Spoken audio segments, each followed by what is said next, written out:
শিলখাকুৰ উচ্ছেদিতৰ প্ৰতিবাদ বিবেকনগৰৰ উচ্ছেদস্থলীত প্ৰতিবাদী কাৰ্যসূচী উচ্ছেদিতৰ পুনৰ সংস্থাপন নোহোৱাত ক্ষোভ ৰাজ্য চৰকাৰৰ বিৰুদ্ধে সৰব হৈছে প্ৰতিবাদকাৰী এই মুহূৰ্তত আমি কিছু দৃশ্যাৱলী দেখুৱাব বিচাৰিছো এয়া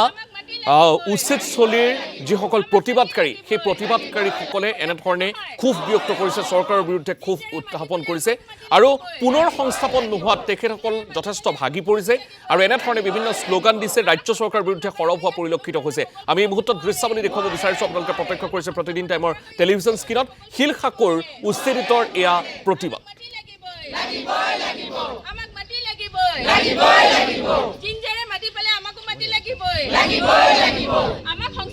আৰু এই মুহূৰ্তত আমি দৃশ্যাৱলী দেখুৱাইছো যিহেতু এই সকল লোকে দীৰ্ঘ দিনৰ পৰা দাবী উত্থাপন কৰি আহিছে তেখেতসকলক সংস্থাপনৰ ব্যৱস্থা কৰিব লাগে কিন্তু চৰকাৰ ৰাজ্য প্ৰশাসনে কোনো ধৰণৰ ব্যৱস্থা গ্ৰহণ কৰা নাই চৰকাৰৰ বিভিন্ন যুক্তি আছে সমান্তৰালভাৱে প্ৰতিবাদকাৰীসকলেও যথেষ্ট যুক্তি আছে তেখেতসকলে যথেষ্ট পৰিমাণে আচলতে প্ৰতিবাদ সাব্যস্ত কৰিছিল ইয়াৰ পূৰ্বেও বিভিন্ন পন্থা অৱলম্বন কৰিছিল প্ৰতিবাদ তেখেতসকলে সাব্যস্ত কৰিছিল আৰু প্ৰতিবাদ মষিমূৰ কৰিবৰ কাৰণেও চৰকাৰে বিভিন্ন পৰ্যায়ত তেখেতসকলক প্ৰতিহত কৰাৰ যত্ন কৰিছিল কিন্তু সকলো দাবী সকলো প্ৰতিবাদ আচলতে চৰকাৰ প্ৰশাসনে কোনো ধৰণে গুৰুত্ব প্ৰদান কৰা নাই এই সন্দৰ্ভত আমি এই মুহূৰ্তত সতীৰ্থ সাংবাদিক শচীন শ্যামন্ত বৰা আছে আমাৰ সৈতে শচীন শ্যামন্ত বৰা এই মুহূৰ্তত আপোনাৰ কাষলৈ আহিব বিচাৰিছো পৰিৱেশটো জনাওক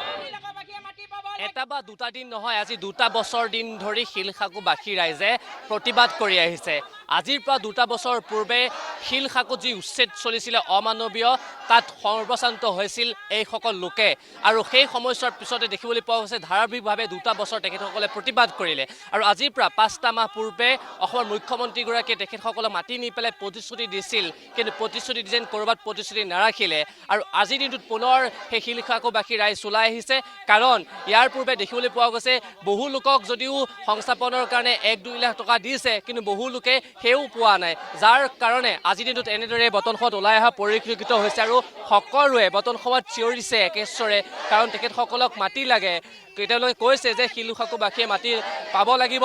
যদি এই ঠাইত বেলেগে মাটি পায় তেন্তে তেওঁলোকে কিয় পাব নোৱাৰে জিঞ্জাৰ হোটেল এতিয়ালৈকে বৰ্তমান উচ্ছেদ কৰা নাই কিন্তু তেওঁলোকক উচ্ছেদ কৰি দিলে আৰু দেখিবলৈ পোৱা গৈছে আজিৰ দিনটোত সকলো এনেদৰে ওলাই আহিছে মই ইতিমধ্যে উল্লেখ কৰিছোঁ প্ৰকল্পৰ কাৰণে ইতিমধ্যে চেংচন কৰা হৈছে আৰু কাটাতাৰ দি থোৱা হৈছে আমি দেখিছোঁ এয়া বৰ্তমান সময়ত যিটো শিলখাকুৰ বিল আছিল সেই শিলখাকু বৰ্তমান সময়ত কাটাতাৰ মাৰি থোৱা হৈছে যাতে কোনো লোক প্ৰৱেশ কৰিব নোৱাৰে আৰু আজিৰ দিনটোত বৰ্তমান সময়ত এনেদৰে শিলখাকুবাসী ৰাইজ ওলাই আহিছে আৰু সকলো এনেদৰে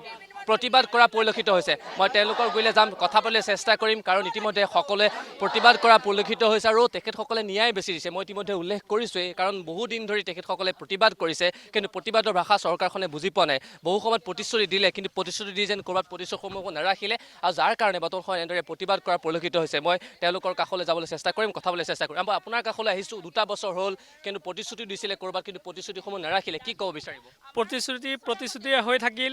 আজি আমি দেখা পাইছোঁ অসম চৰকাৰে বনিয়া গোষ্ঠীক অসমত মাতিছে কিন্তু আমি খিলঞ্জীয়া থলুৱা আমি ইয়াত ইমান কষ্টৰে আছোঁ এটা ৰাতিৰ ভিতৰতে অসমৰ মুখ্যমন্ত্ৰী লিষ্ট বনাই ৰাতিপুৱাই বৰষুণ এনেকুৱা পৰিস্থিতিত মাটি ভাঙি দিব পাৰে এটা ৰাতি কিয় লিষ্ট বনাই আজি 2.5 বছৰ কিয় লাগিল 2.5 বছৰত কিয় লিষ্ট বনাই আমাৰ সম্পূৰ্ণ ক্ষতিপূৰণটো কিয় দিব পৰা নাই দিছে যদি 1-2 লাখ টকা দিছে সেই টকা জানো হ'ব আপোনালোক 1-2 লাখ টকা আজিকালি দুৰ্গা পূজাত আমি বজাৰ কৰিবলৈ গ'লে সাধাৰণ ফেমিলি নহয় এনেকুৱা ধৰণৰ 1-2 লাখ টকা কি হ'ব একোৱে নহয় আপোনালোকে জানে গোটেই অসমবাসীয়ে জানে 1 লাখ টকাৰ কিমান মূল্য আজিৰ দিনত গুৱাহাটী মহানগৰত আজি জিঞ্জাৰে পুঁজিপতি কোটিপতি ব্যৱসায়িক বাহিৰৰ পৰা মাতিছে আমি থলুৱা হয় আমি খিলঞ্জীয়া হয় আমি ইয়াত আমাৰ জীৱনৰ প্ৰতি ভাবুকি আহিছে আমি ইয়াত থাকিব পাৰিম নে নাই আমাৰ ইমান কষ্টৰে আছোঁ গতিকে পুঁজিপতিক আৰু মহা পুঁজিপতি বনোৱাৰ চেষ্টা কৰিছে আৰু আমি খিলঞ্জীয়া থলুৱা আমাক উচ্ছেদ কৰি আমাৰ কোনো চিন্তাই নাই চৰকাৰ জিঞ্জাৰ হোটেলখন কিন্তু জিঞ্জাৰ হোটেল অক্ষ অৱস্থা থাকিলে কিন্তু আপোনালোকৰ ঘৰৰ কোনো ধৰণৰ চিনচাপ নাই সেয়াই দেখা পোৱা গৈছে যে ইমান যে পুঁজিপতি হিম্মত চিংকা জিঞ্জাৰ অমিয়কুমান ইনষ্টিটিউট চবকে ৰাখি অকল দুৰ্বল দুখীয়া গৰীব মানুহক ঠেলি হেঁচা দি ভাঙি চুঙি